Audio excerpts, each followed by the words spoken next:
Intelligence intelligence एक बहुत ही की कंस्ट्रक्ट है जिसमें हम जिसको यूज़ करते हैं ताकि हम डिफ़र कर पाए कि इंडिविजुअल्स कैसे एक दूसरे से डिफ़र करते हैं। तो वो हमें एक अंडरस्टैंडिंग प्रोवाइड करते हैं कि लोग कितने अच्छे तरीके से अपने इन्वायरमेंट में अडेप्ट हो पाएंगे। तो ये हम लोग अब आगे हम लोग इंटेलिजेंस के बारे में थोड़ा सा पढ़ेंगे, डिफरेंट थ्योरीज ऑफ इंटेलिजेंस के बारे में पढ़ेंगे। So hello guys, welcome to my channel Demystify. और यहाँ पर मैं कोशिश कर रही हूँ कि आपके लिए क्लास 12 ह्यूमैनिटीज़ का पूरा सिलेबस थ्रू माई वीडियोज़ में एक्सप्लेन कर सकूँ। And I have already done that for history, political science and painting, and very soon I'll be completing that for psychology. तो देखिए साइकोलॉजिकल नोशन जो है इंटेलिजेंस का वो बहुत डिफरेंट है। हम जो कॉमनली जनरली जब इंटेलिजेंस की बात करते हैं तो वो और साइकोलॉजिकल नोशन बहुत ही डिफरेंट होता है, ठीक है। तो जैसे अगर हम एक इंटेलिजेंट पर्सन को देखते हैं तो हम देख सकते हैं कि उसके एट्रीब्यूट जैसे कि मेंटल अलर्टनेस और बहुत ही अलर्ट रहेगा मेंटली, बहुत ही रेडी विट रहेगा, क्विकली एकदम आपको जवाब देगा, क्विक विटेड रहेगा, बहुत जल्दी लर्न कर लेगा, कॉम्प्लेक्स रिलेशनशिप को भी समझ पाएगा। तो जैसे ऑक्सफोर्ड डिक्शनरी अगर हम देखें वो इंटेलिजेंस को एक्सप्लेन करती है as the power of perceiving, learning and understanding and knowing. तो ऑक्सफोर्ड डिक्शनरी के हिसाब से इंटेलिजेंस की डेफिनेशन ये है। अब जो शुरुआती जो इंटेलिजेंस थ्योरिस्ट थे उन्होंने भी इन एट्रीब्यूट्स का यूज़ करा है इंटेलिजेंस को डिफाइन करने में। जैसे Alfred beneath was one of the first psychologist who worked on intelligence. So he defined intelligence as the ability to judge well, understand well and reason well. I think quite self-explanatory है ये कि आप intelligence वो है कि आप जज कर सको, अंडरस्टैंड कर सको एंड उसको रीज़न कर सको, रैशनली थिंक कर सको। ओके, नेक्स्ट आते हैं हमारे, जैसे अगर हम वेशलर की बात करें। सो वेशलर जिसके इंटेलिजेंस टेस्ट बहुत ही वाइडली यूज़ करे जाते हैं, he understood intelligence in terms of functionality, that is its value for adaptation to environment. तो he defined intelligence as the global and the aggregate capacity of an individual to think rationally, act purposefully and to deal effectively with her or his environment. तो वेशलर कहते हैं कि वो individual जो rationally think कर सके, फिर उस पर्पसफुली एक्ट कर सके एंड उसके चेंजिंग एनवायरनमेंट के साथ डील कर सके इफेक्टिवली, वो इंटेलिजेंट होता है। नेक्स्ट हमारे साइंटिस्ट है जैसे Gardner and Sternberg. They have suggested that an intelligent individual not only adapts to the environment but also actively modifies और शेप्स इट। तो हम लोग अब थोड़े से कुछ थ्योरीज ऑफ इंटेलिजेंस के बारे में पढ़ने वाले हैं कि कैसे थ्रू टाइम डिफरेंट थ्योरीज है इंटेलिजेंस की, लोगों ने इसको कैसे समझा और एक्सप्लेन करा। अब देखिए, थ्योरीज ऑफ इंटेलिजेंस को समझाने के लिए हम लोग दो अप्रोचेस का यूज़ करते हैं, ठीक है। उनको दो उसमें क्लासीफाई करा जाता है। पहला क्लासिफिकेशन है the psychometric approach. Psychometric approach जो है वो इंटेलिजेंस को एक एग्रीगेट ऑफ एबिलिटीज़ कंसिडर करता है। Very important words, aggregate of abilities in psychometric approach. तो वो साइकोमेट्रिक अप्रोच के अकॉर्डिंग एक इंडिविजुअल का परफॉर्मेंस जो है वो एक single index of cognitive abilities होता है। मतलब एक कॉग्निटिव एबिलिटीज़ जो है वो एग्रीगेट है और उससे इंडिविजुअल की परफॉर्मेंस को एक्सप्रेस करा जाता है। दूसरे हाथ पे जो इंफॉर्मेशन प्रोसेसिंग अप्रोच है, it describes processes people use in intellectual reasoning and problem solving. Intellectual and reasoning and problem solving में जो डिफरेंट प्रोसेसेस का क्या करते हैं वो डिस्क्राइब करता है इंफॉर्मेशन प्रोसेसिंग अप्रोच। तो इस अप्रोच का मेजर फोकस जो है वो इस पे है कि एक इंटेलिजेंट पर्सन कैसे एक्ट करता है, rather than focusing on the structure of intelligence, या उसके क्या क्या डिमेंशंस है, क्या है, मतलब वो कैसे एक्ट कर रहा है, कि वो इंटेलिजेंस क्या है एंड कैसे स्ट्रक्चर है एंड ऑल दैट। ओके, तो the information processing approach emphasising studying the cognitive functions underlying the intelligent behaviour. तो हम इन दोनों अप्रोचेस की कुछ थ्योरीज को आगे डिस्कस करेंगे। अब देखिए, हमारा जो साइकोमेट्रिक अप्रोच है उसमें हम लोग 5 थ्योरीज पढ़ने वाले हैं। The first theory is of the psychologist Alfred beneath, जो कि हमने पढ़ा था फर्स्ट साइकोलॉजिस्ट था जिन्होंने इंटेलिजेंस के ऊपर वर्क करा था। तो he formalised intelligence in terms of mental operations. Mental operations मतलब देखिए, बिनेट की जो थ्योरी है इंटेलिजेंस की वो बहुत ही सिंपल है, उसको कहा जाता है यूनिफैक्टर और one factor theory. Alfred Binet unifactor और one factor theory. So according to Binet, वो उसकी थ्योरी क्या थी कि बिनेट का इंटरेस्ट था from differentiating more intelligent and less intelligent individuals. तो उन्होंने एक ऐसी थ्योरी कॉन्सेप्चुलाइज करी जिसमें ज़्यादा इंटेलिजेंट और कम इंटेलिजेंट है, तो एक ही फैक्टर के ऊपर उन्होंने अपनी थ्योरी को बेस करा। तो उनके हिसाब से इंटेलिजेंस जो थी उसमें सिमिलर सेट ऑफ एबिलिटीज़ है जिनको एनी या एवरी प्रॉब्लम सॉल्व करने के लिए यूज़ किया जा सकता था। तो इंटेलिजेंस एक सिमिलर सेट ऑफ एबिलिटीज़ है जिनको कोई भी प्रॉब्लम सॉल्व करने के लिए यूज़ करा जा सकता है। इसे कहा जाता है यूनिफैक्टर और वन फैक्टर थ्योरी। तो आगे जाकर जब इस फैक्टर को वर्क करा और इससे जो डेटा निकला तो वो डेटा बहुत ज़्यादा सेटिस्फैक्ट्री नहीं था। इस वजह से साइकोलॉजिस्ट ने इसके ऊपर काफ़ी डिबेट करा है कि whether this theory is legible और नॉट। हमारा नेक्स्ट सेकंड आता है 1927 में चार्ल्स स्पीयरमैन ने टू फैक्टर थ्योरी प्रपोज करी थी। So according to two factor theory of intelligence, इसमें हम फैक्टर एनालिसिस का यूज़ करते हैं। एक स्टेटिस्टिकल मेथड होती है फैक्टर एनालिसिस जिससे हम लोग इंटेलिजेंस को शो कर सकते हैं। अब देखिए उन्होंने इंटेलिजेंस को दो तरीके से मतलब बताया था कि इंटेलिजेंस में दो फैक्टर्स हैं। पहला है एक general factor that is the G factor, and then there are some specific factors that is the S factors। तो G factor एक ही है और S factors बहुत सारे। ये क्वेश्चन आया था, I remember that G factor and S factors और G factors and S factor। तो आप ये ध्यान रखिए G factor is singular and S factors is plural। जो G factor है उसमें मेंटल ऑपरेशंस इंक्लूड होते हैं जो primary and common to all है। मतलब G factor हर किसी के पास होता है। अब G फैक्टर के एडिशन में कुछ ऐसे स्पेसिफिक एबिलिटीज़ होती है जिन्हें कहा जाता है S फैक्टर। तो जैसे कि एक्सीलेंट सिंगर्स या फिर साइंटिस्ट, आर्किटेक्ट्स, एथलीट्स, ये लोग होते हैं, इन लोगों का G फैक्टर तो हाई होता ही है।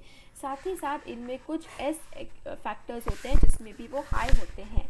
ओके, तो स्पीयरमैन की ये जो थ्योरी थी, ये टू फैक्टर थ्योरी थी, इसी को फॉलो करके निकाली थी लुई थर्स्टोन ने, जिसका नाम था theory of primary mental abilities.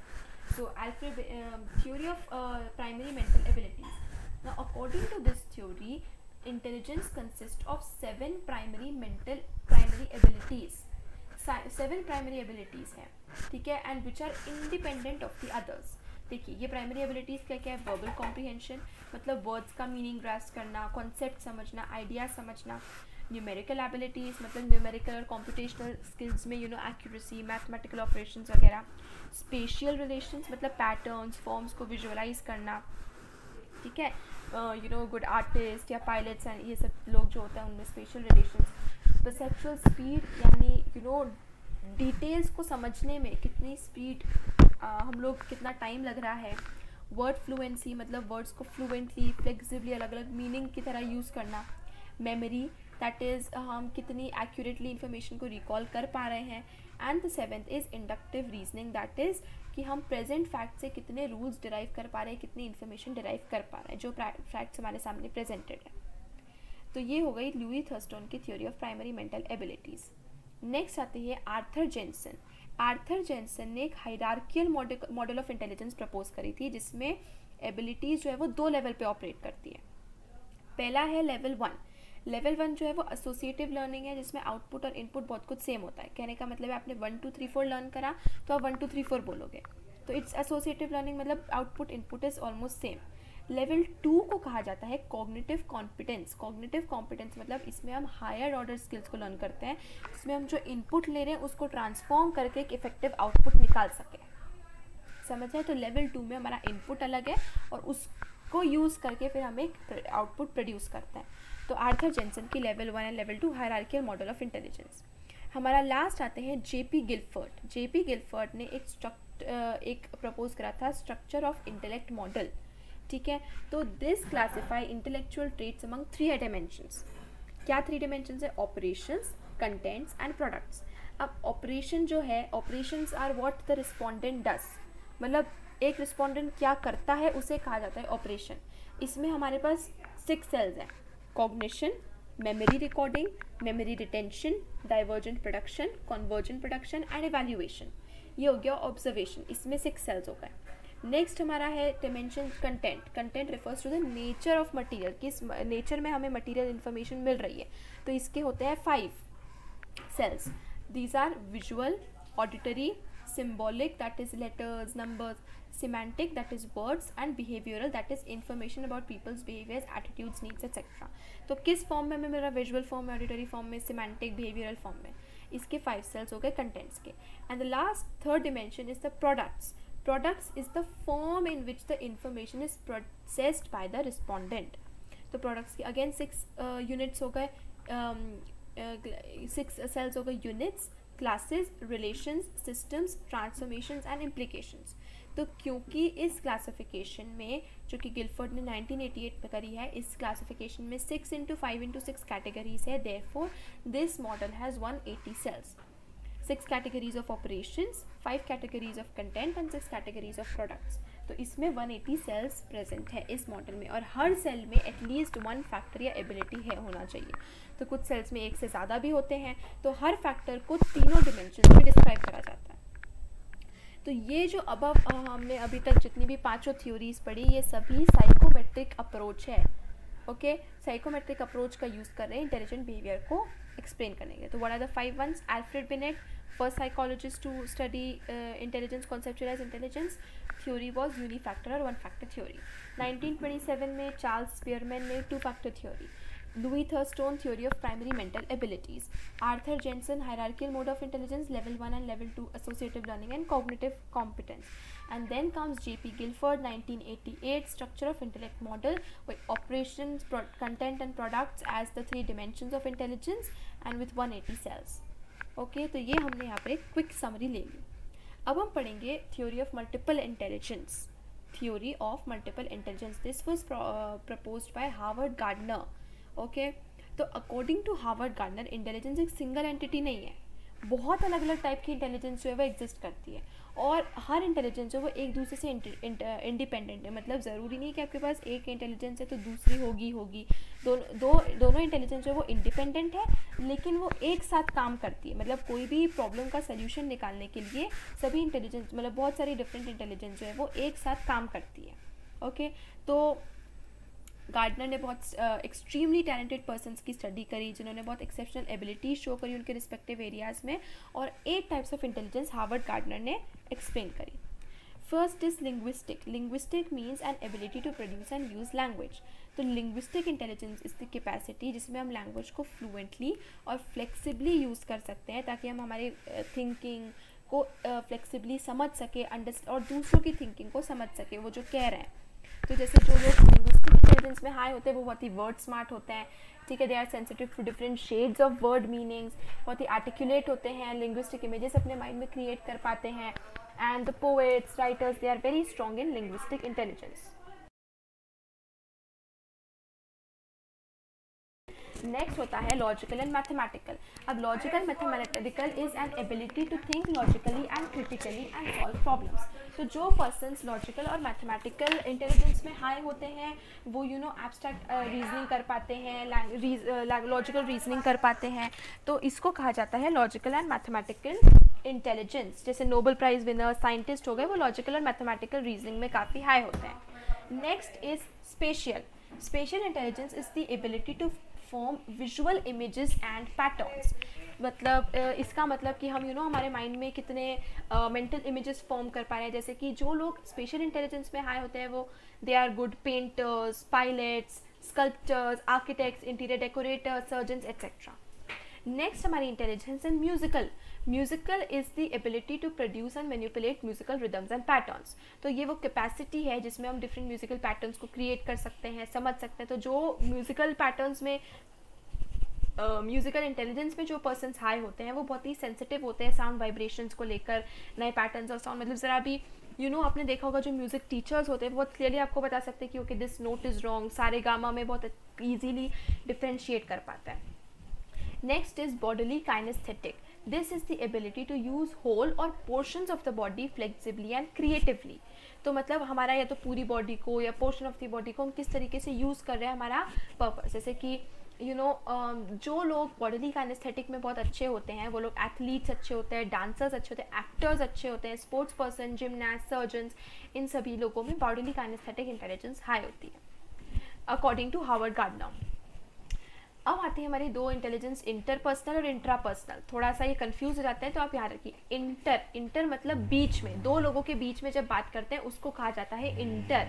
तो इंटरपर्सनल इंटेलिजेंस जो होती है वो एबिलिटी है कि हम दूसरों के सटल एस्पेक्ट्स को समझ सके, उनके बिहेवियर्स को समझ सके। तो ये वो एबिलिटी है जिसमें हम लोगों के मोटिव्स, फीलिंग्स, बिहेवियर्स को अच्छी तरीके से समझ सके एंड ताकि हम एक उनके साथ एक कंफर्टेबल और बॉन्ड रिलेशनशिप डेवलप कर सके। जैसे psychologist, counsellors, politician, social workers, religious leaders, इन सभी लोगों के पास इंटरपर्सनल इंटेलिजेंस जो होती है वो सपोजिटली हाई होती है।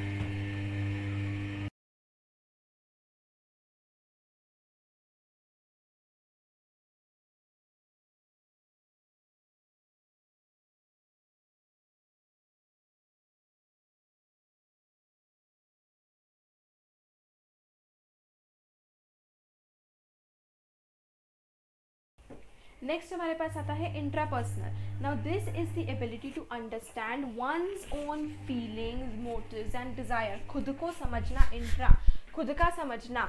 ओके, सो ये है कि हमारे इंटरनल स्ट्रेंथ्स, क्वालिटीज़ के बारे में समझना, व्हाट आर वी थिंकिंग। तो जो लोग इंट्रापर्सनल इंटेलिजेंस में हाई होते हैं, they are good philosophers, spiritual leaders and वो इस टाइप की इंटेलिजेंस को के एग्जाम्पल्स हैं। नेक्स्ट है हमारा लास्ट है naturalistic intelligence. This is the ability to identify the features of the natural world. जो लोग नेचुरलिस्टिक इंटेलिजेंस में आए होते हैं, so they are like hunters, farmers, tourist, bird watchers, botanist, zoologist. तो ये सब लोगों में नेचुरल इंटेलिजेंस बहुत होती है। वो नेचुरल उसके बहुत ही अवेयर रहते हैं, नेचुरल वर्ल्ड को समझ पाते हैं एंड डिफरेंट नेचुरल स्पीशीज़ को आइडेंटिफाई कर पाते हैं।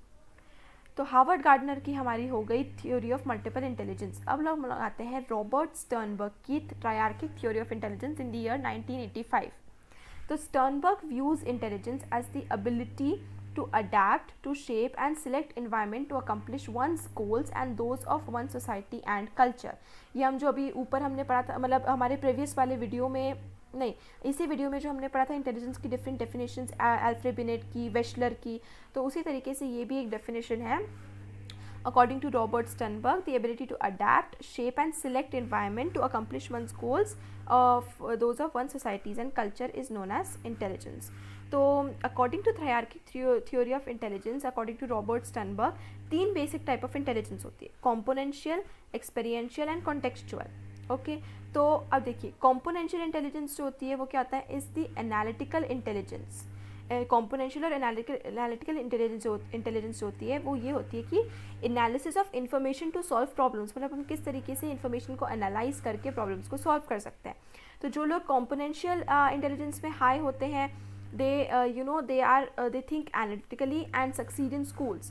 तो इस इंटेलिजेंस के भी 3 कॉम्पोनेंट्स होते हैं और हर का एक अलग अलग फंक्शन होता है।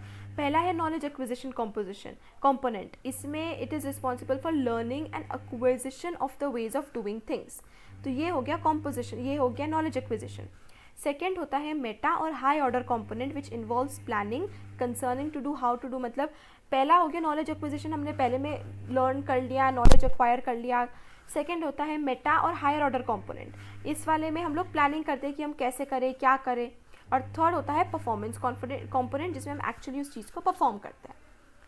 नेक्स्ट होती है हमारी experiential intelligence according to the triarchic theory of intelligence, जो कि रॉबर्ट स्टर्नबर्ग ने प्रपोज करी है। According to experiential is also known as creative intelligence and it is कि हम कितना पास्ट एक्सपीरियंस का यूज़ कर सकते हैं ताकि हम प्रेजेंट की प्रॉब्लम्स को सॉल्व कर सकें। ओके, तो ये बहुत ही क्रिएटिव परफॉर्मेंस पे रिफ्लेक्ट होती है। जो लोग इस एस्पेक्ट में हाई होते हैं वो डिफरेंट एक्सपीरियंसेस को एक साथ लाकर और एक नई और ओरिजिनल डिस्कवरीज करते हैं, नए सोल्यूशंस लाते हैं। तो बहुत ही क्रिएटिव होते हैं और वो बहुत क्विकली फाइंड आउट कर लेते हैं कि कौन सी इन्फॉर्मेशन कौन से सिचुएशन के लिए क्रूशियल है। जैसे आप यहाँ पर देख सकते हैं, ये जो है ये एलिमेंट्स ऑफ ट्रायर्किक थ्योरी। देखिए हमने अभी कॉम्पोनेंशियल इंटेलिजेंस सब थ्योरी पढ़ी और उसके ये देखिए हमने meta component, performance component and knowledge acquisition component, इन तीनों के बारे में पढ़ा। अभी हमने एक्सपीरियंशियल भी पढ़ा और अब हम लोग पढ़ेंगे कॉन्टेक्चुअल। अब कॉन्टेक्चुअल इंटेलिजेंस जो होती है इट इज़ और प्रैक्टिस इंटेलिजेंस, आप तीनों का नाम भी याद रखिए। Componential is analytical, experiential is creative और कॉन्टेक्चुअल इज प्रैक्टिस इंटेलिजेंस। तो ये है कि हम इन्वायरमेंट को कितने क्विकली उसके साथ हम लोग डील करते हैं डेली बेसिस पे, जिसे हम लोग स्ट्रीट स्मार्टनेस या बिजनेस स्मार्टनेस भी कहते हैं, बिजनेस सेंस। तो जो लोग कॉन्टेक्चुअल इंटेलिजेंस में हाई होते हैं अकॉर्डिंग टू स्टर्नबर्ग, दे मतलब बहुत ही एक फेवरेबल इन्वायरमेंट सेलेक्ट कर लेते हैं, देन द एग्जिस्टिंग वर्क उसको अपने हिसाब से मॉडिफाई कर लेते हैं और बहुत ही क्विकली ऐसे सोल्यूशंस उसका निकाल लेते हैं। तो they turn out to be successful in life. तो अभी जो हमने थ्योरी ऑफ मल्टीपल इंटेलिजेंस पढ़ी, जो ट्रायआर्किक थ्योरी ऑफ इंटेलिजेंस पढ़ी, और अब जो हम लोग ये पास मॉडल पढ़ने वाले हैं, all these are the information processing approach, all these belong to the information processing approach. Okay, अब हम लोग पढ़ेंगे planning, attention, arousal and simultaneous successive model of intelligence, that is known as the PASS model of intelligence. इसको 1994 में JP Das, Jack Naglieri and Kirby ने propose करा था, develop करा था। तो according to this model, intellectual ability जो है, इंटेलेक्चुअल एक्टिविटी जो है, उसमें इंटरडिपेंडेंट फंक्शनिंग होता है 3 सिस्टम्स का। 3 न्यूरोलॉजिकल सिस्टम्स होते हैं जिनको कहा जाता है फंक्शनल यूनिट्स ऑफ ब्रेन, और इन तीनों के वर्क करने से ही एक इंडिपेंडेंट फंक्शनिंग क्रिएट होती है। तो ये क्या क्या यूनिट्स हैं या क्या क्या फंक्शन यूनिट्स हैं? First unit is arousal, attention. तो स्टेट ऑफ अराउजल जो है वो किसी भी बिहेवियर को बेसिक है। जब भी हमें कोई स्टिमुलस मिलता है तो हम एकदम से अराउज हो जाते हैं। तो अराउजल और अटेंशन एक पर्सन को हेल्प करता है कि वो इन्फॉर्मेशन ले सके, प्रोसेस कर सके। तो अगर एक ऑप्टिमल लेवल ऑफ अराउजल होगा तो मतलब वो उसके ऊपर फोकस करेगा जो भी एस्पेक्ट्स हमारे लिए रेलेवेंट है। अगर बहुत ज़्यादा अराउजल या बहुत कम अराउजल होगा तो उससे हमारा अटेंशन इंटरफेयर होगा, हम उतना अटेंशन पे नहीं कर पाएंगे, या अननेसेसरी चीज़ों पे भी कुछ ज़्यादा ही अटेंशन पे करेंगे, हमारे ब्रेन को बर्डन करेंगे। तो इसलिए एक प्रॉपर लेवल ऑफ मतलब अराउजल अटेंशन के लिए ज़रूरी होता है। ठीक है, तो अराउजल जो है वो हमें फोर्स करता है कि हम हमारा अटेंशन जो है वो फोकस करें एक प्रॉपर चीज़ में जो ज़रूरी है। नेक्स्ट हमारा होता है साइमल्टेनियस एंड सक्सेसिव प्रोसेसिंग। अब ये जो होता है, थ्रू दिस हम लोग इन्फॉर्मेशन को हमारे नॉलेज सिस्टम में या तो साइमल्टेनियसली इंटीग्रेट करते हैं या सक्सेसिवली इंटीग्रेट करते हैं।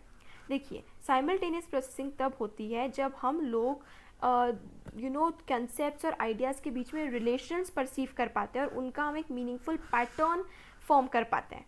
ठीक है, फॉर एग्जांपल जैसे कि रेवन्स प्रोग्रेसिव मैट्रिसेस जो है वो एक क्या टेस्ट है, वो हम लोग एक टेस्ट है, इंटेलिजेंस टेस्ट है।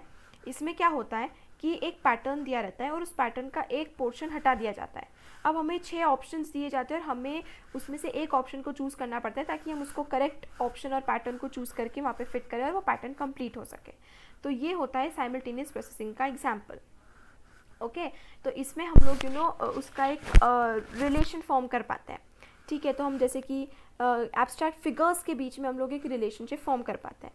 अब सक्सेसिव प्रोसेसिंग तब होती है जब हम सभी इन्फॉर्मेशन को सीरियली रिकॉल करते हैं, और जब हम एक को रिकॉल करा तो दूसरी भी अपने आप हो जाती है। जैसे A B C D E F, ए के बाद B, B के बाद C, हम लोग सीरियली इन्फॉर्मेशन को रिकॉल करते हैं, तो एक के बाद एक वो सक्सेसिवली हमें जो है वो सब लर्न हो जाती है। हमारा थर्ड कंपोनेंट जो है वो है, थर्ड फंक्शनल यूनिट जो है वो है प्लानिंग। तो this is an essential feature of intelligence. तो एक बार इन्फॉर्मेशन को हमने अटेंशन पे, अराउजल और अटेंशन के थ्रू हमने उसको इन्फॉर्मेशन ग्रास्प कर ली, हमने साइमल्टेनियस सक्सेसिव प्रोसेसिंग के थ्रू उसको हमारे नॉलेज सिस्टम में इंटीग्रेट कर दिया। अब आती है planning. Now planning is activated. अब प्लानिंग जो है वो हमें हेल्प करता है कि हम लोग अलग अलग कोर्सेज ऑफ एक्शन को के बारे में थिंक कर सके, उनको इम्प्लीमेंट कर सके एक टारगेट को रीच करने के लिए। मतलब अब हम उसकी प्लानिंग आ गई कि हम किस तरीके से अपने गोल को रीच कर सके। तो अगर ये प्लान काम नहीं करता है तो हम उसको मॉडिफाई करते हैं ताकि वो हमारे रिक्वायरमेंट्स को सूट कर सके। जैसे कि अगर हम टेस्ट शेड्यूल ले टीचर का, तो हम लोग गोल सेट करेंगे, एक टाइम टेबल प्लान करेंगे कि अच्छा मैं आज के दिन 1 चैप्टर पढ़ूंगी, कल 2 चैप्टर पढ़ लूँगी। तो इससे हमारे प्रॉब्लम्स जो है वो हम ईजिली टैकल कर पाते हैं। ओके, तो अगर वो प्लान काम नहीं कर पाए थे कि अगर सपोज़ 5 चैप्टर करना है और एक दिन में 1 चैप्टर हम नहीं कर पाएंगे, 3 ही दिन है तो हम लोग 2 चैप्टर एक दिन में लेंगे। इस तरीके से हम उसको मॉडिफाई करते हैं। तो ये जो पास प्रोसेस है ये ऑपरेट करती है एक नॉलेज बेस पर, और ये नॉलेज बेस जो है या तो वो फॉर्मली ड्राइव होता है, मतलब रीडिंग से, राइटिंग से, एक्सपेरिमेंट से, या इनफॉर्मली इन्वायरमेंट से हम जो चीज़ें सीखते हैं उससे भी नॉलेज बेस हमारा फॉर्म होता है। तो ये प्रोसेस जो है बहुत ही इंटरैक्टिव होती है, डायनामिक होती है नेचर में, लेकिन इनका खुद का डिस्टिंक्टिव फंक्शंस होते हैं। तो एक दूसरे से इंटरैक्ट तो करती रहती है लेकिन एक दूसरे के ऊपर डिपेंडेंट नहीं है। दास और नेग्लियरी ने एक बैटरी ऑफ टेस्ट भी डेवलप करे है जिसका नाम है कॉग्निटिव असेसमेंट सिस्टम, CAS। इसमें वर्बल और नॉन वर्बल टास्क दोनों होते हैं जो कि बेसिक कॉग्निटिव फंक्शंस को मेजर करते हैं, और ये स्कूलिंग से इंडिपेंडेंट होते हैं। मतलब कॉग्निटिव असेसमेंट सिस्टम जो ये बैटरी ऑफ टेस्ट उन्होंने डेवलप करा है, इसका स्कूलिंग से रिलेशन नहीं होता है। ये 5 to 18 ईयर्स ऑफ एज में हम लोग इस बैटरी ऑफ टेस्ट को यूज़ कर सकते हैं। स्कूलिंग से इसका कोई रिलेशन नहीं होता है, मतलब स्कूल के कोर्स या उससे कुछ नहीं होता है। तो इसका जो रिज़ल्ट है, जो कॉग्निटिव असेसमेंट सिस्टम का रिजल्ट आता है, उसको हम अलग अलग चिल्ड्रन को के डेफिसिट्स और प्रॉब्लम्स और उनके बारे में हम कर सकते हैं। तो हमने 3 मॉडल पढ़े इंफॉर्मेशन प्रोसेसिंग अप्रोच के, थ्योरीज, एंड हमने 5 थ्योरीज पढ़ी साइकोमेट्रिक अप्रोच की।